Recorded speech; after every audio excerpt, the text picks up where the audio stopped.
পিরিয়ডের অসহ্য যন্ত্রণা আমাকে বিছানায় একেবারে স্থির করে রেখেছে। সকালে ঘুম ভাঙতেই তীব্র ব্যথায় কুঁকড়ে উঠি।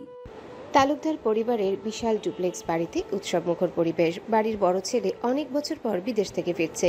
পুরো পরিবার তার ফেরার অপেক্ষায়। হৈমন্তী তালুকদার বাড়ির বড় বউ সকাল থেকে ব্যস্ত। রান্নাঘরে হরেক রকম রান্নার আয়োজন চলছে। বাড়ির উঠোনে কাজের লোকেরা ঘরদোর ঝকঝক করতে ব্যস্ত, আর বাচ্চারা দৌড়াদৌড়ি করছে। ইচ্ছের মা রোকসানা সকালে স্কুলের কাজ শেষ করে এসে হৈমন্তীর সাথে রান্নায় হাত লাগিয়েছে। ইচ্ছের বড় আব্বু এনায়েত তালুকদার এক কোণে বসে পত্রিকা পড়ছেন। মাঝে মাঝে বাড়ির হই হুল্লোড় দেখে মিটিমিটি হাসছেন। ইচ্ছের বাবা রফিক তালুকদার বারবার বাইরে গিয়ে দেখে আসছেন ধূসরকে আনতে যাওয়া গাড়ি এখনও পৌঁছালো কিনা। ইচ্ছের ছোট চাচা সাবের ও তার স্ত্রী রিমি ভাতিজার ফেরাকে ঘিরে রোমাঞ্চিত। দুজন মিলে বারবার গ্যাস লিস্ট চেক করছে যেন কোনো কিছু বাদ না পড়ে। ধূসরের দাদুর ভাইয়ের ছেলে সাবের, তিনি আর তার একমাত্র বোন যিনি বাহিরে থাকেন। তবে এই ব্যস্ততার মধ্যে হৈমন্তীর চোখ ইচ্ছেকে খুঁজে পায় না। তিনি রাগান্বিত স্বরে বলেন, রোকসানা, তোমার মেয়ে কোথায়? কাজের সময় উধাও হয়ে যায়। রোকসানা হেসে বলেন, ভাবি, ও একটু অসুস্থ, আমি সব সামলে নিচ্ছি, তুমি চিন্তা করো না। ওফ, কাজের সময় শরীর খারাপ হলে চলে? আজ ধূসর আসছে, সব নিখুঁত হতে হবে। কোনো বিশেষ কারণে ইচ্ছের সঙ্গে বাজে বিহেভিয়ার করে মিসেস হৈমন্তী সবার সাথে মিশলেও ইচ্ছের সঙ্গে কঠোর, সবাই ভালোবাসার শাসন ভেবে চুপ থাকে। সকাল থেকে বাড়িতে এক অদ্ভুত উচ্ছ্বাস। তবে ইচ্ছে কিছুই জানে না এসবে। সে নানুর বাড়ি ছিল। গতকাল তার বড় আব্বু এনেছে আর্জেন্ট। অন্যদিকে হৈমন্তী তালুকদার নিজের হাতে ছেলের ঘর গুছিয়ে দিচ্ছেন। শোকেসের এক একটা বই ধুলো ছেড়ে সাজিয়ে রাখছে। প্রতিটা সামগ্রী যেন ঠিক আগের জায়গাতেই থাকে। বিছানায় নতুন চাদর বিছিয়ে হাত বুলিয়ে দেখলেন যেন কোনো ভাঁজ না থাকে। আলমারি খুলে ধূসরের পুরনো কিছু জামা বের করে দীর্ঘশ্বাস ফেললেন। ছেলেটা কত বড় হয়ে গেছে। একপাশে দাঁড়িয়ে থাকা কাজের মেয়ে মালাকে বলে, মালা, ফুলগুলো ঠিক মতো রেখে দে। ধূসর কিন্তু টাটকা ফুল পছন্দ করে। মালা হাসি মুখে ফুলের তোড়া সাজাতে লাগলো। হৈমন্তী বিছানার পাশে রাখা ছবি হাতে নেন। ছোট্ট ধূসর তাহসিনের সঙ্গে হাসি মুখে। ছবি দেখে চোখটা ছলছল করে উঠল। দ্রুত আবার যথাস্থানে রেখে দিলেন। তারপর তাকিয়ে দেখলেন সব ঠিকঠাক আছে কিনা। আলমারি, জানালা, পর্দা সবকিছুই ঝকঝকে। নিজেকে আশ্বস্ত করে বললেন, সব ঠিকই আছে, এখন ছেলেটা এলেই হয়। এমন সময় দরজার সামনে দাঁড়িয়ে থাকা এনায়েত তালুকদার মৃদু হেসে বললেন, তোমার কাজ শেষ হলো? হৈমন্তী তাকিয়ে বলেন, মায়েরা ছেলেদের জন্য কখনো কাজ শেষ করতে পারে? এনায়েত হাসতে হাসতে বলেন, ঠিক বলেছ, কিন্তু এখন একটু বিশ্রাম নাও। ধূসর আসুক, তারপর ওর তো সামলাতেই হবে। হৈমন্তী একটা হাসি দিলেন। জানালার পর্দাটা সামান্য ঠিক করে দিয়ে সন্তুষ্ট মনে বলেন, ছেলেটার সব কিছু একদম ঠিকঠাক রাখতে হবে। সে তো অনেক দিন পর ফিরছে। অগোছালো একটুও পছন্দ নয়। আমাকে বারবার বলতো তার ঘরে যেন কেউ না ঢুকে কখনো। আত্মীয় স্বজনদের আসা শুরু হয়ে গেছে। একে একে সবাই মনের আনন্দে কথা বলছিল, হাসছিল। আর ধূসরের বাড়ি হয়ে উঠছিল এক উৎসব মুখর স্থান। মিসেস হৈমন্তী তাদের স্বাগত জানাতে ব্যস্ত, আর ঘরের সবকিছু সঠিকভাবে সাজানো ছিল। ধূসরকে নিতে সকাল সকাল বেরিয়ে গেছে হুমায়ুন, ধূসরের মামা, তার মেয়ে মীরা আর ছোট বোন ঈশিতা। বাড়ির সবাই অধীর আগ্রহে অপেক্ষা করছে, বিশেষ করে হৈমন্তী। তিনি ছেলের ঘর গুছিয়ে নিচ্ছেন একদম নতুন করে, যেন সবকিছু ধূসরের পছন্দ মতো হয়। এমন সময় ইচ্ছে গোসল সেরে ফ্রেশ হয়ে ঢোলা একটা টি শার্ট আর আরামদায়ক প্লাজো পরে বসার ঘরে আসে। শরীরটা ক্লান্ত হয়ে পড়েছে, তাই ফাঁকা সোফার এক কোণে গা এলিয়ে দেয়। ভেজা চুলের মাথাটা হেলিয়ে এক মুহূর্ত চোখ বন্ধ করে নিলেও বাইরে থেকে আসা কথাবার্তা আর কাজের শব্দ কানে ভেসে আসতে থাকে। শরীরের ক্লান্তি যেন ধীরে ধীরে অলসতা হয়ে ছড়িয়ে পড়ছে। কিছুক্ষণ চুপচাপ থাকার পর ইচ্ছে আনমনে বসে বাড়ির সাজসজ্জা দেখতে থাকে। ভাবতে থাকে ধূসরকে নিয়ে সবাই কতটা উচ্ছ্বসিত। নিজের অজান্তে একটা হালকা হাসি খেলে যায় তার ঠোঁটের কোণে। ইচ্ছে সোফায় হেলান দিয়ে বড় আব্বুর সঙ্গে কথা বলছিল। তখনই হৈমন্তী রান্নাঘর থেকে বেরিয়ে এসে তাকে দেখে ভ্রু কুঁচকে বললেন, এই ইচ্ছে, সারাদিন তোকে চোখেই পাচ্ছি না। ইচ্ছে চুপ করে গেল। মাথা নিচু করে হাতের আঙ্গুল দিয়ে নাড়াচাড়া করতে লাগলো। হৈমন্তী বিরক্ত স্বরে বললে, সবাই কাজে ব্যস্ত, আর তুই এখানে বসে গল্প করছিস? বুঝতেই পারছি, ছোটবেলা থেকে আহ্লাদে বড় হয়েছিস, তাই তো কাজের কোনো ঠিক নেই। এনায়েত তালুকদার হালকা গলায় বললেন, আরে হেমন্তী, এসব বলছো কেন? মেয়ে তো একটু বিশ্রামই নিচ্ছে। কিন্তু হৈমন্তী যেন শুনতেই পেলেন না। তিনি মুখ বাঁকিয়ে বললেন, বিশ্রাম তো শুধু ইচ্ছের দরকার, আমাদের নয়। বলেই রান্নাঘরের দিকে চলে গেলেন। ইচ্ছে কষ্টে বুকের ভিতর একটা চাপা দীর্ঘশ্বাস ফেললো। বড় আব্বুর সামনে আর কিছু বলল না, শুধু মৃদু কণ্ঠে বলল, আমি একটু ঘরে যাচ্ছি বড় আব্বু। এনায়েত তালুকদার মায়া ভরা চোখে তাকিয়ে বললেন, যা মা, একটু শুয়ে আয়, মন খারাপ করিস না। ইচ্ছে উঠে ধীরে ধীরে নিজের ঘরের দিকে চলে গেল। দরজা বন্ধ করে বিছানায় ঢলে পড়ে। আজ সারাদিন সে অসুস্থ। মনে হচ্ছিল কেউ তাকে ঠিকমতো দেখতে পাচ্ছে না, কেউ বুঝতে চাইছে না তার ক্লান্তি। চোখের কোণে অশ্রু জমে উঠলেও ইচ্ছে দ্রুত চোখ বন্ধ করে ফেলে, আবার একরাশ অভিমান নিয়ে আবারও ঘুমিয়ে পড়ে। রাত 8টার দিকে ধূসর গাড়ি থেকে নামতেই সবাই ছুটে এলো। প্রথমে রোকসানা, তারপর হৈমন্তী, এনায়েত, রফিক সবাই একসাথে তার দিকে এগিয়ে এসে তাকে ঘিরে ধরে। মনে হচ্ছিল পুরো বাড়িটাই ধূসরের আগমনে উজ্জ্বল হয়ে উঠেছে। আরে ধূসর, তুই তো আমাদের খুব মিস করিস। রোকসানা ধূসরের হাত ধরতে ধরতে বলে ওঠে, কেমন আছিস ধূসর? ইস, কতটা শুকিয়ে গেছিস, ঠিকমতো খাস না বাবা। বলেই ছেলেকে বুকে জড়িয়ে ধরে কেঁদে ফেলে ধূসর। মায়ের আদরে চুপ করে থাকে। মায়ের বুকের উষ্ণতা এতদিন পর ধূসর অনুভব করতে পারে। রফিক সবার পিছনে দাঁড়িয়ে থাকলেও তার চোখে মিষ্টি হাসি ছিল। এই বাচ্চা, কোথায় ছিলে এতদিন? আমাদের খোঁজ নিতেই পারলি না? এরা সবাই মিলে ধূসরের পাশে এসে দাঁড়িয়ে একে একে তার কাছ থেকে খোঁজ নিলেন। দীর্ঘদিন পর তার ফিরে আসার গল্প শুনতে চাইলেন। ধূসরও হাসি মুখে সবাইকে সান্ত্বনা দিয়ে তার বিদেশের গল্প বলতে শুরু করেন। ধূসর একটু পর নিজের ঘরে ফ্রেশ হওয়ার জন্য উপরের দিকে উঠে গেল। সিঁড়ি বেয়ে উপরে চলে যেতে যেতে সে লক্ষ্য করলো তার পাশের ঘরের দরজাটা খানিকটা খোলা। স্বাভাবিকভাবে সে সেদিকে মনোযোগ দিল না, কিন্তু দরজার ফাঁক দিয়ে কিছুটা ভেতরে দৃশ্য চোখে পড়ল। ভিতরে কেউ ঘুমিয়ে আছে। ধীরে ধীরে সে চোখটা আরো ফোকাস করলো এবং অবাক হয়ে দেখে ঘুমন্ত মানুষের গালে একটা ছোট্ট কালো তিল রয়েছে। চোখ বন্ধ করে শুয়ে থাকা ব্যক্তির মুখ যেন কিছুটা অচেনা মনে হচ্ছিল, তবে তার গায়ে এক অদ্ভুত পরিচিতি ছিল। চোখে পানি বা ঘুমের অস্পষ্টতা থাকায় সঠিকভাবে চিনতে না পারলেও ধূসরের মনে প্রশ্ন জাগলো, এটা কে হতে পারে। তার এক মুহূর্তের জন্য মনে হলো কিছু একটা ভুল দেখছে সে, কিন্তু তাকে স্বাভাবিক হতে হবে। ধূসর মনে মনে নিজেকে শান্ত করার চেষ্টা করলো, কিন্তু সেই মুখের চিন্তা বারবার তার মাথায় ঘুরছিল। কেউ ছিল, তবে কেমন যেন পরিচিত লাগছিল। হয়তো সে এক মুহূর্তের জন্য ভুল করেছে বা অতিরিক্ত ভাবছে। ধূসর দরজার দিকে ফিরে একটু সরে গেল। তার মনে হচ্ছিল ঘরের ভেতর যারা আছে তাদের মুখ কিছুটা অজানা হলেও এক অদ্ভুত পরিচিত যেন সেখানে ছিল। তার পা কিছুটা পিছিয়ে গেছিল, কিন্তু সেই মুখের অর্ধেক দেখার পর তার মন আরো ঘোলাটে হয়ে গিয়েছে। সেই ঘুমন্ত মুখটা, গালে ছোট্ট কালো তিলটা কিছু কিছু স্মৃতি ফিরিয়ে আনছিল, তবে তা ছিল অনেকটাই অচেনা, আবার অনেকটা পরিচিত। এখনো সে জানে না এই মুখটা আসলে ইচ্ছে ছিল। খাবার টেবিলের চারিপাশে সবাই বসেছিল। মীরা, হুমায়ুন, ইনায়েত, ঈশিতা, রফিক, সাবের, রিমা এবং ধূসর। সবাই খাবারের পাতে চামচ চালাচ্ছিল আর গুছিয়ে খাচ্ছিল। হাসি ঠাট্টায় মেতে উঠেছিল। মাঝে মাঝে কেউ হাসাহাসি করছিল, কেউ আবার গল্পে মরছিল। সবকিছু যেন স্বাভাবিক ও শান্তিপূর্ণ মনে হচ্ছিল। এদিকে মালা, হৈমন্তী ও রুকসানা একত্রে খাবার পরিবেশন করছিল। তারা হাসি মুখে খাবারের পাত্রে কিছুটা সাজিয়ে দেওয়ার পর টেবিলের কাছাকাছি নিয়ে আসছিল, যেন তারা জানতো পুরো পরিবার একত্রে বসে খেতে পারলে একটা আলাদা আনন্দ থাকে। মালার হাত ছিল দ্রুত ও দক্ষ, কোনো ধরনের অতিরিক্ত কথা না বলে সবার প্লেট সরিয়ে দিচ্ছিল। হৈমন্তী আর রোকসানা মাঝে মাঝে হাসি ঠাট্টা করছিল, তবে পুরো পরিবেশটা যেন খুব স্নিগ্ধ ছিল। সবাই একে অপরের সঙ্গে আনন্দে কাটছিল, সবার মধ্যে এক অদ্ভুত সান্নিধ্য ছিল। মীরা হাঁ করে ধূসরকে দেখছিল, তার দৃষ্টি যেন স্থির হয়ে গিয়েছে। ধূসরকে এক সুন্দর সুদর্শন পুরুষ তার দিকে তাকানো মীরার জন্য সত্যি দায়ী হয়ে উঠেছিল। সে মনে মনে ভাবছিল, কম দেখছে তো কিছুই বুঝতে পারছে না, আর বেশি দেখলে বিরক্তির কারণ হয়ে উঠবে। তবুও তার চোখ থেকে ধূসরের মুখ সরানো যাচ্ছিল না, যেন এক অদ্ভুত টান ছিল। ধূসরের দেহের গঠন একদম পরিপূর্ণ। তার শরীর দীর্ঘ এবং শক্তিশালী, যা প্রতিটি সঞ্চালনে তার উপস্থিতি প্রকাশ করে।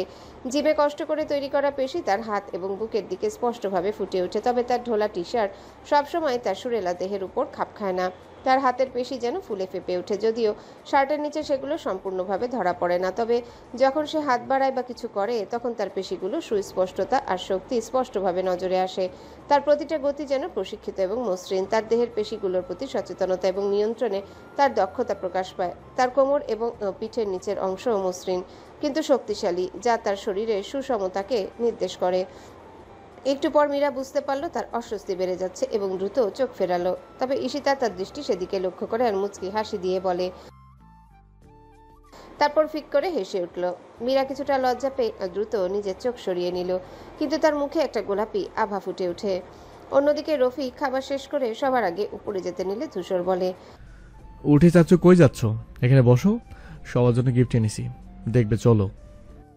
ইচ্ছেকে অনেকক্ষণ থেকে দেখছি না বাবা, মেয়েটা কি করছে একটু দেখে আসি। আর রোকসানা মেয়ের খাবার নিয়ে উপরে এসো। সারাদিন মেয়েটা কিছু খায়নি হয়তো। অন্যদিকে দুপুরের ঘটনা মনে হতে ইনায়েত তার স্ত্রীর দিকে তাকায়। মেয়েটি তখন উপরে উঠেছে, এখনও নিচে নামেনি। হৈমন্তী যে কেন এমন করে তা এখনও অজানা। উপর দিকে ধূসর মনে করে হয়তো পুচকি ইচ্ছে ছিল ওইটা ঘুমিয়ে। রোকসানা এবং রফিক মেয়ে ইচ্ছের ঘরে গিয়ে প্রথমে তার খাবার খাইয়ে দেয়, পরে ইচ্ছে খুবই ক্লান্ত হয়ে পড়ায় রোকসানা ও রফিক তাকে ওষুধ খাইয়ে শুয়ে দেয়। ইচ্ছে একটু শান্ত হয়ে আবারও ঘুমিয়ে পড়ে, ঠিক যেমন সেদিনের মতো। এদিকে ধূসরও ইচ্ছের দেখা পায় না। তার মনে হয় হয়তো ইচ্ছে আজ একটু বিশ্রাম নিচ্ছে, আর তাই সে নিজেও আর তাকে বিরক্ত না করার সিদ্ধান্ত নেয়। তবে ধূসরের মনে কিছুটা অদ্ভুত কৌতূহল থাকে, কেমন করে মেয়েটা এত নীরব থাকে এবং সে তার খোঁজ দিতে একবারও এগিয়ে আসলো না। মধ্যরাতে গভীর নিস্তব্ধতায় হঠাৎ করে মিসেস হৈমন্তীর ঘুম ভেঙে যায়। ঈশিতার তড়িঘড়ি ডাকে ঘুম ভাঙা চোখে অপ্রস্তুতভাবে উঠে বসেন তিনি। কি হয়েছে আবার? ঈশিতা কাঁপা কাঁপা কণ্ঠে বলে, মা, ইচ্ছের শরীর তো অনেক খারাপ। পিরিয়ডের ব্যথা সহ্য করতে পারছে না, আর সকাল থেকে নাকি কিছুই খায়নি। সব মিলিয়ে শরীরটা একদম ভেঙে পড়েছে, গায়ে কোনো জড়ি পাচ্ছে না। মামুনি তো কেঁদেই যাচ্ছে, কিছুতেই থামাতে পারছি না। বাবা ডক্টরকে কল দিয়েছেন, তুমি তাড়াতাড়ি চলো না। হৈমন্তী ঈশিতার কথা শুনে কিছুটা চিন্তিত হলেও তার মুখের ভঙ্গিতে খুব বেশি উদ্বেগ ফুটে ওঠে না। মেয়েটা এমনিতে একটু আবেগপ্রবণ, হয়তো তেমন কিছু না। কিন্তু পর মুহূর্তে ঈশিতা বলে ওঠে, আর মা, ধূসর ভাইও ওখানে আছে। এই কথা শুনে হৈমন্তীর চোখ ছানা বড়া হয়ে গেল। ধূসর ছেলেটা আবার কেন? মুহূর্তের মধ্যে তার ভেতরে সব ঘুম উড়ে গেল। কোনো দ্বিধা না করে দ্রুত পায়ে বেরিয়ে পড়লেন। দোতলার করিডোরে নীরবতা, শুধু ঘড়ির টিকটিক শব্দ আর ঈশিতার উদ্বিগ্ন পায়ের আওয়াজ শোনা যাচ্ছে। ইচ্ছের ঘরের সামনে এসে দেখেন দরজা আধা খোলা, ভেতর থেকে হালকা আলো ফোটায় ফোটায় ছড়িয়ে পড়ছে। ধূসর দরজার একপাশে চুপচাপ বসে, চোখে চিন্তার ছায়া। ইচ্ছের শীর্ণ কণ্ঠে ক্ষীণ গোঙানি শব্দ আসছে। তার অসহায়তায় ঘরটা ভারী হয়ে উঠেছে যেন। হৈমন্তী কাছে যে রোকসানার দিকে হাত বাড়িয়ে দেয়। ইচ্ছে অসহ্য কষ্টে গুমড়ে কাচ্ছে, চুল এলোমেলো, চোখ দুটো ক্লান্তিতে বুঝে আসছে। হৈমন্তী ইচ্ছেকে বুকে জড়িয়ে ধরে ধীরে ধীরে মাথায় হাত বুলিয়ে বলেন, আমার মা কিছু খায়নি কেন? এমন কষ্ট করছিস কেন? ধূসর তখন বলে ওঠে মায়ের দিকে তাকিয়ে, মা, স্যালাইন দিতে হবে, শরীর অনেক দুর্বল হয়ে গেছে। হৈমন্তী ধূসরকে একবার দেখে নীরবে মাথা নাড়েন, তারপর ঈশিতাকে বলেন, তুই তাড়াতাড়ি গিয়ে গরম পানি আন, আর রুকসানা স্যুপ করে আনো, উঠো। ঈশিতা ছুটে চলে গেলে হৈমন্তী ইচ্ছের পাশে বসে তার হাত ধরে রাখেন, যেন মেয়েটার কষ্ট একটু হলেও কমে। রফিক তখন ঘরে ঢুকে বলেন, ডাক্তার আসছে, চিন্তা করো না। সেই রাতে পুরো বাড়িটাই যেন ইচ্ছের জন্য জেগে থাকে। ডাক্তার এসে ইচ্ছেকে দেখে মাথা নাড়লেন। শরীরের অবস্থা ভালো না, এক্ষুনি স্যালাইন দিতে হবে, প্রচুর দুর্বল হয়ে পড়েছেন। ইনায়েত তালুকদার চিন্তিত মুখে পাশে দাঁড়িয়ে রইলেন, আর ঈশিতা দৌড়ে গিয়ে প্রয়োজনীয় জিনিসপত্র এনে দিল। রোকসানা মেয়ের মাথায় হাত বুলিয়ে অশ্রু সংবরণ করার চেষ্টা করছিলেন। ধূসর এক কোণে চুপচাপ দাঁড়িয়েছিল। স্যালাইনের বোতল থেকে ধীরে ধীরে ফোঁটা ফোঁটা তরল যখন ইচ্ছের শিরায় প্রবেশ করছিল, তখন ধূসর এক অদ্ভুত অনুভূতিতে আচ্ছন্ন হয়ে যায়।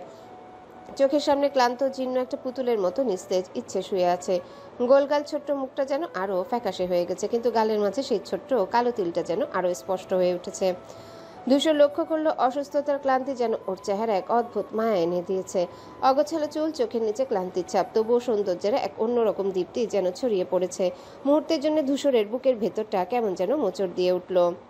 কেন জানি না একটা অজানা হৃদ যন্ত্রণা বেপরোয়া হয়ে উঠতে চাইল। বুকের মধ্যে চাপা কষ্ট গর্জন করে উঠল, কিন্তু মুখে কোনো শব্দ এলো না। সে শুধু দাঁড়িয়ে রইল, নিঃশব্দে ইচ্ছেকে দেখতে থাকলো। কক্ষের নীরবতা কেবল স্যালাইনের ফোঁটা পড়ার শব্দে ভেঙে যাচ্ছিল। ধূসর অনুভব করলো অদ্ভুত এক টান তাকে পেছন থেকে ইচ্ছের দিকে নিয়ে যাচ্ছে। হৈমন্তী ধূসরের দিকে তাকিয়ে বললেন, এতক্ষণ ধরে দাঁড়িয়ে আছো কেন? একটু বসো। ধূসর সামান্য হেসে বলল, না, আমি ঠিক আছি। রোকসানা মেয়ের পাশে বসে মাথায় হাত বুলিয়ে দিচ্ছেন, আর গভীর উদ্বেগে ইচ্ছে নীরব মুখের দিকে তাকিয়েছিলেন। ইচ্ছে তখনও বেহুশ, শরীরের দুর্বলতা একেবারে নিস্তেজ হয়ে শুয়ে আছে। গভীর শ্বাসের ধীর শব্দ ছাড়া আর কোনো সাড়া নেই। বাইরে রাত গভীর, পুরো বাড়ি নিস্তব্ধ। একে একে সবাই যে যার ঘরে ফিরে গেছে, তবে রোকসানা মেয়েকে ছেড়ে যেতে পারেনি। রফিক একবার এসে দেখে গিয়েছিলেন, তারপর নিচে চলে গেছেন, কিন্তু তার চোখে চিন্তার রেখা স্পষ্ট ছিল। ধূসর দরজার কাছে চুপচাপ দাঁড়িয়েছিল, ইচ্ছের নিস্তব্ধ মুখের দিকে তাকিয়ে। বালিশে মাথা এলিয়ে রাখা ইচ্ছের গোলগাল মুখটা বর্ণহীন হয়ে গেছে, মাঝখানে সেই চিরচেনা তিল অসুস্থতার ছাপেও যেন এক অনন্য কোমল সৌন্দর্য ছড়িয়ে রেখেছে। ধূসরের বুকের কোথাও যেন অজানা ব্যথা ছটফট করছে, কিন্তু সে জানে না কেন। হৈমন্তী এসে ধূসরকে দেখে কিছুক্ষণ নীরবে দাঁড়িয়ে রইলেন, তারপর খানিক বিরক্তি নিয়ে বললেন, শুনো ধূসর, সারাদিন জার্নি করেছে, এখন ঘুমাও, এখানে তো আমরা আছি। ধূসর একটু ইতস্তত করলো, যেন কিছু বলার ছিল কিন্তু বলা হলো না। শুধু একবার শেষবারের মতো ইচ্ছের দিকে তাকিয়ে নিঃশব্দে ঘর থেকে বেরিয়ে গেল। যাওয়ার সময় তার দৃষ্টিতে অদ্ভুত এক অচেনা অনুভূতি, যা হৈমন্তীর চোখ এড়ায়নি। রোকসানা দীর্ঘশ্বাস ফেলে মেয়ের কপালে হাত রেখে বললেন, কেন এমন করিস ইচ্ছে, শরীরের দিকে খেয়াল রাখিস না কেন? কিন্তু ইচ্ছে কিছুই শুনছে না। সে যেন ব্যথার ভারে অচেতন হয়ে গেছে। এসব আয়োজন, উদ্বেগ, ভালোবাসা, দুশ্চিন্তা কিছুই তার জানা নেই। হৈমন্তী ধূসরের চলে যাওয়ার পথের দিকে তাকিয়ে কিছুক্ষণ দাঁড়িয়ে রইলেন, তারপর ধীর পায়ে বেরিয়ে গেলেন, যেন ধূসরের আচরণে কিছু একটা ভাবনায় ফেলেছে তাকে। সকালের আলো জানালা দিয়ে এসে পড়েছে ডাইনিং রুমে। চকচকে টেবিলে পরিবারের সবাই একে একে খেতে বসেছে। রোকসানা, হৈমন্তী, এনায়েত, রফিক, রিমি, সাবের সবাই ব্যস্ত নাস্তার আয়োজনে। হৈমন্তী খাবার দিতে দিতে বললেন, কাল রাতে এত কিছু হলো, আজ ইচ্ছে কেমন আছে রুকসানা?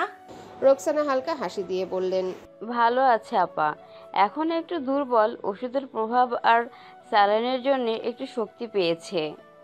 ওদিকে লিভিং রুমে সোফায় ইচ্ছে বসে আছে, পাশে ঈশিতা বসে আপন মনে গল্প করছে। মাঝে মাঝে হাসির শব্দ ভেসে আসছে। ঈশিতা বলছিল, জানিস, রিমি চাচি আমাকে বলে ধূসর ভাই আর মীরা আপু এত দেরি পর্যন্ত ঘুমাচ্ছে, মনে হচ্ছে যেন কেউ রাজপুত্র রাজকন্যা। তুই তুই না চাচির কথায় সব সময় হাসিস। ধূসর ভাই কি এখনো ওঠেনি? ঈশিতা মাথা নেড়ে বলল, না রে, মীরা আপুকেও এখনো দেখি নাই, এত ঘুম। তাদের কথোপকথনের মাঝে রিমি একগাল হাসি নিয়ে এসে বলল, তোমরা কি আবার ধূসর আর মিরারে নিয়ে আলোচনা করছো? আহারে, ধূসর তো সারা রাত জেগেছিল তোর খোঁজ নিতে ইচ্ছে, আর তুই এখন তার ঘুম নিয়ে হাসাহাসি করছিস। ইচ্ছে একটু অবাক হলো। ধূসর সারা রাত তার জন্য জেগেছিল। মুখে কিছু না বললেও মনের মধ্যে এক অদ্ভুত অনুভূতি খেলা করতে থাকলো। ঈশিতা মুখ টিপে হাসলো আর বলল, আসলে চাচি, ধূসর ভাই তো ভালো, কিন্তু মীরা আপু তো। রিমি ধমকের স্বরে বলল, বাহ, কি সুন্দর চালাকি চলতেছে, চল তোদের দুজনকে খেতে বসাই। চলো চলো, তোমার ধমকে কিছু বলাই যায় না। ওদিকে খাওয়ার টেবিলে হৈমন্তী, ধূসর আর মীরার অনুপস্থিতি নিয়ে রোকসানাকে বললেন, আজকালকার ছেলেমেয়েরা কেমন অলস হয়ে গেছে, এই সময়েও ঘুমিয়ে আছে, কি ব্যাপার? রফিক হাসতে হাসতে বলল, ওদের উঠিয়ে আনবো। ইনায়েত হাত তুলে বললেন, থাক, উঠবে, আজ তো শুক্রবার, একটু বেশি ঘুমাক। সবাই হাসির মাঝে নাস্তায় ব্যস্ততায় মেতে উঠল। আর ইচ্ছে সোফায় বসে ঈশিতার সঙ্গে খুনসুটিতে মেতে রইল। ধূসরের কথাটা বারবার মনে করলেও মুখে কিছু বলল না। ইচ্ছে ও ঈশিতা খেতে বসেছে। টেবিলে নানা রকম খাবারের আয়োজন। রোকসানা যত্ন করে ইচ্ছের প্লেটে কিছু তুলে দিতে গিয়ে বললেন, বেশি খেতে হবে না মা, শরীর ঠিক করতে হবে। ইচ্ছে মাথা নিচু করে ছোট্ট করে হাসলো, আর ঈশিতা পাশে বসে খুনসুটি করতে লাগলো। এমন সময় ধূসর নিচে নামলো। সবে গোসল সেরে এসেছে, তার ভেজা চুল থেকে এখনো পানি পড়ছে। সাদা শার্টের কলার ভিজে গিয়ে গায়ে লেগে আছে। ফ্রেশ লুকটা যেন আরো আকর্ষণীয় লাগছে। ধূসর হাতে তোয়ালে চুল মুছতে মুছতে টেবিলের দিকে এগিয়ে এলো। ইচ্ছে যখন প্রথমবার ধূসরকে দেখেছিল, তখন তার মনে পড়ে গেল গত রাতে তার অদ্ভুত অবয়ব, মুখে এক অদ্ভুত চিন্তা আর দৃষ্টি। দরজায় দাঁড়িয়ে থাকা সেই পুরুষের চেহারাটা যেন ঠিক কল্পনার মতোই ছিল, যেন তার চোখের পলক ফেলতে ভুলে গিয়েছে। চোখে গভীরতা ছিল যা ইচ্ছেকে বিভ্রান্ত করে দেয়। তার সৌন্দর্য, তার উপস্থিতি, সবকিছু যেন ইচ্ছের মনে এক ধরনের অদ্ভুত প্রশান্তি ও কাঁপন তৈরি করছিল। প্রথমবার সে ভাবলো, এত সুন্দর একজন মানুষকে দেখার পর আর কিছু ভাবা যায় না। ইচ্ছে এক ঝলক তাকে চোখ নামিয়ে নিল। আর ঈশিতা তো ঠিক থাকতে পারলো না, ফিসফিস করে বলল, দেখছিস ইচ্ছে, আহারে আমার ভাইরে কোনোদিন এইভাবে দেখলি? সব সময় তো কল আর কল। চুপ কর তো, খা চুপচাপ। ঠিক তখনই সিঁড়ি দিয়ে নিচে নামলো মীরা। শর্ট একটা টপ আর টাইট ফিটিং জিন্স পরে বেশ আত্মবিশ্বাসী ভঙ্গিতে আসছিল। তার সাজগোজ যেন একটু বেশি জাঁকজমকপূর্ণ মনে হচ্ছিল। মীরার লম্বা চুল এলোমেলোভাবে পড়ছে কাঁধে, ঠোঁটে হালকা লিপস্টিকের আভা, আর টপটা এমনভাবে টাইট যে ঈশিতা তখন আর চুপ থাকতে পারল না। ইচ্ছের কানে ফিসফিস করে বলল, এই দেখ কি স্টাইল, নাস্তার টেবিলে আসছে নাকি র্যাম্পে হাঁটতে নেমেছে? ইচ্ছে ঈশিতাকে ধমক দিয়ে বলল, এইভাবে বলিস না রে, সবাই শুনতে পাবে। ঈশিতা হাসতে হাসতে বলল, আরে শুনুক না, আমি তো সত্যিটাই বলছি। ধূসর ভাই একটু পর যদি তাকিয়ে দেখে তো বুঝবি। ধূসর তখন টেবিলে বসে গম্ভীর মুখে খেতে শুরু করেছে। তার সামনে মীরা জায়গা নিয়ে ধীর পায়ে বসলো। ঈশিতা আবার ফিসফিস করে বলল, এইবার ভাইয়ের ফোকাসটা দেখ। ইচ্ছে কাঁধে একটা আলতো ধাক্কা দিয়ে বলল, তুই খুব খারাপ। হৈমন্তী তখন ধূসরকে বললেন, রাতে ভালো ঘুম হয়েছিল? ধূসর হালকা হেসে বলল, জি মা, ভালোই হয়েছে। আজ অনেক দেরি হয়ে গেল উঠতে।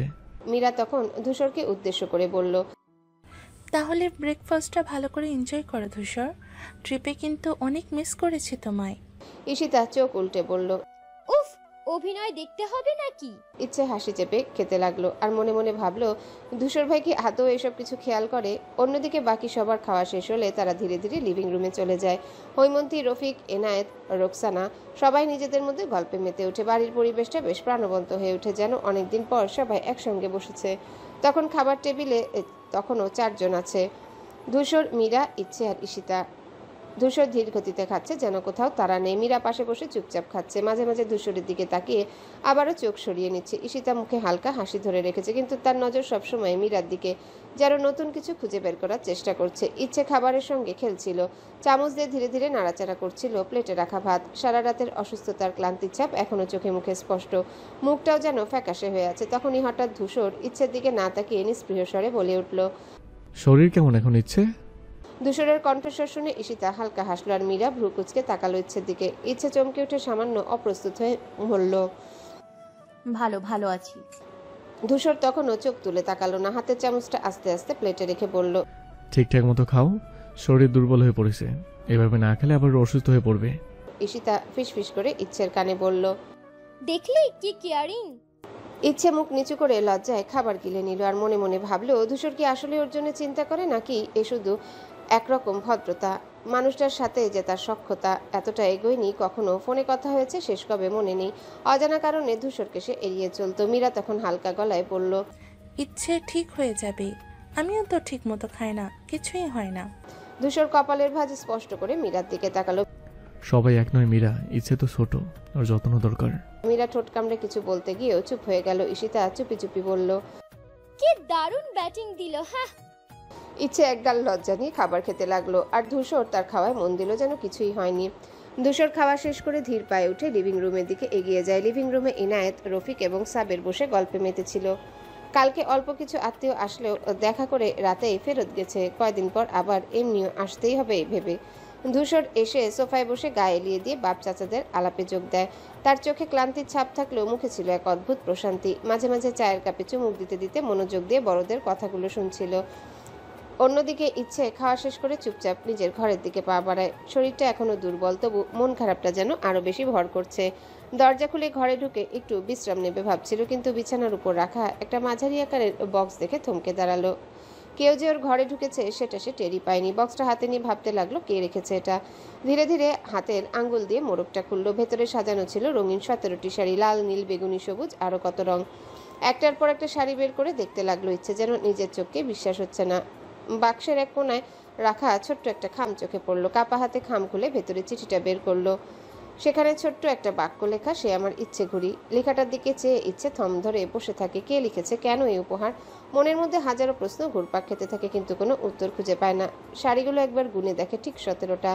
তার বয়সের সমান। বুকের ভিতর কেমন যেন একটা অজানা অনুভূতি দোলা দেয়, ভালো লাগার বিস্ময়ের এক মিশ্র অনুভূতি। ইচ্ছে চিঠিটা শক্ত করে ধরে রেখে জানালার দিকে তাকায়। বাইরের বাতাসে গাছের পাতাগুলো দুলছে, যেন কোনো রহস্যের ইশারা দিচ্ছে। হঠাৎ তার দরজার বাইরে এসে ডেকে উঠল, ইচ্ছে দরজা খুলবি? কি করছিস ভিতরে? ধূসর ভাই, কিন্তু কেন এত শাড়ি, এমন উপহার কেন? মনে মনে একের পর এক প্রশ্ন ঘুরপাক খেতে থাকে, তবু আপাতত কিছু না ভেবে চুপচাপ থাকার সিদ্ধান্ত নেয়। পরে সময় হলে ধূসর ভাইকে জিজ্ঞাসা করবে। চিঠিটা আবার খামে ঢুকে আলমারির এক কোণে রেখে দেয়, যেন কেউ না দেখতে পায়। তারপর আয়নার সামনে দাঁড়িয়ে নিজের প্রতিচ্ছবির দিকে তাকায়। আচমকা মনে হয় শাড়িগুলো পরলে কেমন লাগবে। নিজের মনে একটু লজ্জা পেয়ে দ্রুত সেখান থেকে সরে আসে। বাইরে ঈশিতার ডাকে সম্বিত ফিরে পেয়ে দরজা খুলে দেয়। ঈশিতা বলে, তুই এখানে একা একা কি করছিস? চল নিচে, সবাই গল্প করছে। ইচ্ছে মাথা নাড়ায়। তুই যা, আমি একটু পর আসছি। ঈশিতা চলে যেতে ইচ্ছে জানালার দিকে তাকায়। বাইরে ধূসর ভাই লিভিং রুমে বসে হাসি মুখে কথা বলছে। মনে মনে ভাবে, ধূসর ভাই কি সত্যি এসব দিয়েছে? সকাল গড়িয়ে দুপুর। লিভিং রুমটা প্রায় ফাঁকা হয়ে গেছে। বাড়ির সবাই যে যার কাজে বেরিয়ে পড়েছে। শুধু ধূসর বসে আছে সোফায়, কোলের উপরে খোলা ল্যাপটপ। আঙ্গুলগুলো দ্রুত গতিতে কিবোর্ডে চলছিল। মাঝে মাঝে ভ্রু কুঁচকে মনোযোগ দিচ্ছিল স্ক্রিনের দিকে। ঈশিতা ধীরে ধীরে এসে ধূসরের সামনে ঘোরাঘুরি করতে লাগলো, একবার এদিক একবার ওদিক। ধূসর প্রথমে খেয়াল না করলেও কিছুক্ষণ পর বিরক্ত হয়ে ল্যাপটপের উপরে হাত রেখে তাকিয়ে বলল, কি হয়েছে, এইভাবে ঘুরঘুর করছিস কেন? ঈশিতা ঠোঁটে রহস্যময় হাসি ফুটিয়ে বলল। কিছু না ভাইয়া, এমনি। ধূসর ভ্রু তুলে বলল। তুই যখন এমনি বলছিস তখন কিছু না কিছু দরকার থাকেই। কি দরকার তাড়াতাড়ি বল। ঈশিতা একটু ইতস্তত করে পায়ের আঙ্গুল দিয়ে মেঝেতে আঁকিবুকি কাটতে লাগলো, মুখে দুষ্টুমির ছাপ স্পষ্ট। ধূসর হালকা শ্বাস ফেলে আবার স্ক্রিনের দিকে মনোযোগ দিল। জানতো ঈশিতার দুষ্টুমির পেছনে কিছু না কিছু কারণ আছে, কিন্তু ঈশিতা তো চুপ করে থাকার মেয়ে নয়। ধূসর আরেকবার তাকাতেই বলে উঠল। ভাইয়া, সামনে তো মাধ্যমিক পরীক্ষা, আজ আমাদের অ্যাডমিট কার্ড নিতে যেতে হবে। ধূসর ল্যাপটপ থেকে চোখ সরিয়ে ভ্রু কুচকে বলল। তাই তাহলে যা নিয়ে আয়। আমাকে বলছিস কেন? ঈশিতা মুখ বাঁকিয়ে বলল। একা যেতে ইচ্ছে করছে না ভাইয়া, ইচ্ছেকে বলছিলাম, কিন্তু মা তো সঙ্গে সঙ্গে বারণ করে দিলেন। বলছে ইচ্ছে অসুস্থ, ও বেরোতে পারবে না। ধূসর মাথা হেলিয়ে বলল। ঠিকই তো বলেছে, ওর শরীর ভালো না এখন। ঈশিতা ধূসরকে একটু কাছে এসে অনুনয়ে সুরে বলল। এই জন্যই তো ভাবলাম, তুমি যদি আমাদের গাড়ি করে নিয়ে যাও তাহলে মা কিছু বলবে না। ইচ্ছের ওর নিজের অ্যাডমিট তো নিতেই হবে, তাই না? ধূসর চুপচাপ ঈশিতার কথাগুলো শুনে কিছুক্ষণ ভেবে বলল। মাকে গিয়ে বলিস আমি নিয়ে যাব। ঈশিতার মুখে হাসি ফুটে উঠল। সিরিয়াসলি ভাইয়া? তাহলে আমি এখনই গিয়ে বলে আসি। ধূসর মাথা নাড়িয়ে আবারও কাজে মন দিল, কিন্তু ঈশিতা উচ্ছ্বাস নিয়ে ছুটে বেরিয়ে গেল। সে জানতো ধূসর ভাইয়ের সঙ্গে গেলে মা আর কোনো আপত্তি তুলবে না, আর ইচ্ছেও একটু বাইরে যেতে পারবে। ইচ্ছে ঘরের বিছানায় আধা শোয়া অবস্থায় সময় কাটাচ্ছিল। হাতে ধরা ছিল একটা উপন্যাস। পুরনো বইয়ের গন্ধটা যেন একটুখানি স্বস্তি এনে দিচ্ছিল তার অসুস্থ শরীরে।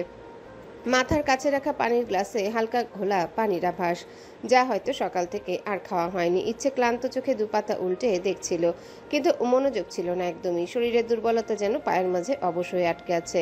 ফোনের অভাবটাও বেশ অনুভব হচ্ছিল। কয়েকদিন আগে কোথাও হারিয়ে ফেলার পর এখনো নতুন কেনা হয়নি। মা বারবার বলছেন পরীক্ষা শেষ হলে কিনে দেবে।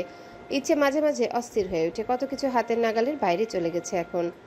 ঠিক এমন সময় দরজা ধাক্কা দিয়ে ঈশিতা দৌড়ে ঘরে ঢুকলো। তার স্বভাবসুলভ চঞ্চলতায় ইচ্ছে বইয়ের দিকে তাকিয়ে বলল। এই না বললাম দরজায় টোকা দে। ঈশিতা হাসি মুখে একটানে বইটা ইচ্ছের হাত থেকে নিয়ে বলল। ইচ্ছুর বাচ্চা, এইবার রেডি হও, মা রাজি হয়েছে, এবার অ্যাডমিট নিতে যাবি। ইচ্ছে অবাক হয়ে উঠে বসলো। সত্যি বড় মা তো যেতে দিচ্ছিল না। ঈশিতা রহস্যময় হাসি দিয়ে বলল। হ্যাঁ, কিন্তু কারণটা জানিস? ধূসর ভাই আমাদের নিয়ে যাবে। মা বলেছে ভাই সঙ্গে থাকলে কোনো সমস্যা নেই। ইচ্ছের মুখটা এক মুহূর্তের জন্য থমকে গেল। ধূসর ভাই কাল রাতের আবছা অবয়বটা হঠাৎ করে চোখের সামনে ভেসে উঠল। মনে পড়ল ঘুমের ঘোরে তাকে দরজার সামনে দাঁড়িয়ে থাকতে দেখেছিল, কিন্তু ঈশিতা তাকে সময় দিল না ভাবার। উঠ উঠ, জলদি উঠ, রেডি হ। ধূসর ভাই কিন্তু তাড়াতাড়ি নিচে নামতে বলেছে, দেরি করলে মেজাজ খারাপ হয়ে যাবে। ইচ্ছে একরকম বাধ্য হয়ে ধীরে ধীরে উঠে দাঁড়ালো। তার ভিতরে যেন মিশ্র অনুভূতির জোয়ার বইছে। ধূসর ভাইয়ের সামনে যেতে একটু সংকোচ, কিন্তু বাইরে যাবার আনন্দ কম না। ঈশিতা তখন আয়নার সামনে দাঁড়িয়ে নিজের চুল ঠিক করছে, আর ইচ্ছে ধীর পায়ে আলমারির দিকে এগিয়ে গেল পোশাক নিতে। ইচ্ছে ধীরে ধীরে উঠে দাঁড়ায়। ঈশিতার উত্তেজিত কণ্ঠে সাড়া দিলেও তার ভেতরে যেন অদ্ভুত এক লজ্জা কাজ করে। ধূসর ভাইয়ের নাম শুনলে কোথায় যেন অজানা এক অস্বস্তি গলায় দলা পাকিয়ে ওঠে। কাল রাতের আবছা স্মৃতি, ধূসর ভাইয়ের সেই চিন্তিত মুখ, দরজায় দাঁড়িয়ে থাকা চেহারাটা চোখের সামনে ভেসে ওঠে। ইচ্ছে দ্রুত মাথা ঝাঁকিয়ে নিজেকে স্বাভাবিক করার চেষ্টা করে, কিন্তু বুকের ভেতর কেমন যেন অস্থির লাগে। কি হলো, এইভাবে দাঁড়িয়ে আছিস কেন? তাড়াতাড়ি কর, ভাই অপেক্ষা করছে। ইচ্ছে কোনো রকমে হাসির ভান করে পোশাক নিতে এগিয়ে গেল, কিন্তু ধূসর নামটা মাথার ভেতর যেন অকারণে ঘুরপাক খাচ্ছিল। লিভিং রুমে আরাম করে বসে আছে মীরা।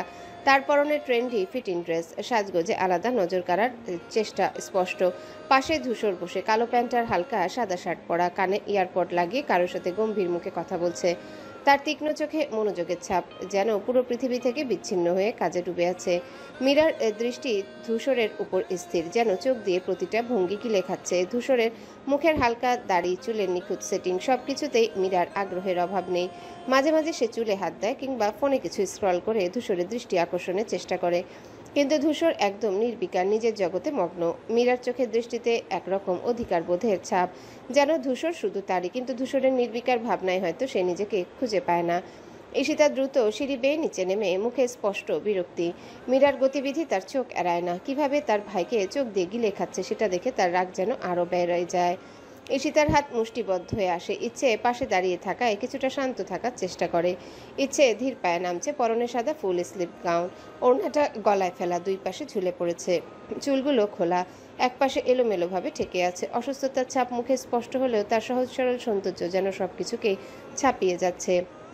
ঈশিতা পাশে দাঁড়িয়ে গুনগুন করতে থাকলেও ইচ্ছে চুপচাপ, চোখ নিচু। ঠিক তখনই ধূসর এক মুহূর্তের জন্য ঈশিতার দিকে তাকায়। তার পাশের ছোট্ট পুতুল সদৃশ ইচ্ছের দিকে নজর পড়ে। গোলগাল মুখ, গালের পাশে ছোট তিল। অসুস্থতার ক্লান্তি মিশে গেলেও যেন এক অদ্ভুত মায়াবী ভাব ফুটে উঠেছে। ধূসর এক মুহূর্ত চুপ করে থাকে, যেন কিছু চিন্তা করার চেষ্টা করছে। ঈশিতা ধূসরের দৃষ্টি লক্ষ্য করে ইচ্ছের দিকে তাকিয়ে মুচকি হেসে বলে, কি হলো ভাইয়া? ধূসর হালকা গম্ভীর কণ্ঠে বলে, তাড়াতাড়ি গাড়িতে ওঠ, দেরি হয়ে যাচ্ছে। মীরা চোখের পলক ফেলতে ভুলে ধূসর ইচ্ছের দিকে দৃশ্য পর্যবেক্ষণ করে আর মনে মনে যেন কিছু আঁচ করার চেষ্টা করে। ধূসর তাড়াতাড়ি গাড়িতে উঠতে বলে গলাস্বরে এক ধরনের অধৈর্যতা স্পষ্ট। বলেই সে লম্বা পায়ে হেঁটে বাড়ির বাইরে রাখা গাড়ির দরজা খুলে ভেতরে বসে পড়ে। তার চোখ ফোনের স্ক্রিনে, কানে ইয়ারপড লাগানো, যেন চারিপাশের কিছু নিয়ে মাথা ঘামাচ্ছে না। ঠিক তখনই মীরা, ঈশিতার ইচ্ছে বাড়ির দরজা পেরিয়ে গাড়ির সামনে এসে দাঁড়ায়। মীরা একটু এগিয়ে এসে দরজার হ্যান্ডেলে হাত রাখে, মুখে একটা জেতার হাসি, যেন নিশ্চিন্ত ছিল সে ধূসরের পাশে বসবেই। দরজা খুলে নিস্পৃহ ভঙ্গিতে ধূসরের পাশে বসে পড়ে, হাত দিয়ে হালকা চুল ঠিক করে নিয়ে চোখের কোণ দিয়ে ধূসরকে দেখে নেয়। ঈশিতা মীরার এই দৃশ্য দেখে মুখ ভেঙচি দিয়ে ফিসফিস করে ইচ্ছেকে বলে, এই নাটক এখন দেখতে হবে নাকি? ইচ্ছে একটু হেসে মাথা নাড়ায়, কিছু না বলে চুপচাপ ঈশিতার হাত ধরে গাড়ির পেছনে দরজা খুলে ব্যাক সিটে বসে পড়ে। ঈশিতা বসেই আবারও ফিসফিস করে বলল, হ্যালো বন্ধুরা, পরবর্তী পার্ট খুব তাড়াতাড়ি আসবে, তো সবাই অপেক্ষায় থাকো। আর চ্যানেলটি যারা এখনো সাবস্ক্রাইব করোনি তারা পরবর্তী পার্ট দেখার জন্য চ্যানেলটি সাবস্ক্রাইব করে রেখো। ধন্যবাদ সবাইকে, আমাদের সাথেই থেকো।